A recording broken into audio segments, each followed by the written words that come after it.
స్వామి వారం కిందట నా బండిని దొంగలెత్తుకెళ్లారు స్వామి. పోలీస్ స్టేషన్ కంప్లైంట్ ఇచ్చిన ఎటువంటి ఫలితం లేదు స్వామి. ఎలాగోలాగా నా బండిని దొరికేలాగా చూడండి స్వామి. నీ బండి ఏ వీధిలో పోయింది నాయనా? రోడ్ నెంబర్ 21 గాంధీనగర్ లో స్వామి. నీది ఎలక్ట్రికల్ వాహనం కదా నాయనా? అవును స్వామి, అవును స్వామి. ఇప్పుడు నా బండి ఎక్కడుంది స్వామి? నీ బండి నీకు కావాలంటే ముందు నువ్వు నాకు 10,000 దక్షిణ చెల్లించాలి, తర్వాత చెప్తాను. ఇందా స్వామి 10,000. నీ బండి నీకు కావాలంటే ఇటువైపు వెళితే సెకండ్ రైట్ టర్నింగ్ లో నీ బండి ఉంటుంది, అక్కడికి వెళ్లి నీ బండి తెచ్చుకో నాయన. సరే స్వామి, అయితే ఇప్పుడే వెళ్తాను.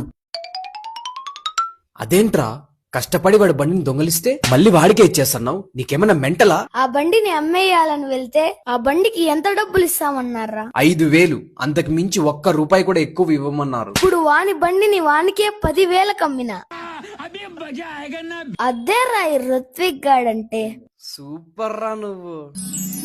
స్వామి, పోయిన నా బండిని తిరిగి ఇచ్చినందుకు చాలా థ్యాంక్స్ స్వామి. మీరు చాలా పవర్ఫుల్ స్వామి. జై నిజమైన బాబాకి, జై నిజమైన బాబాకి.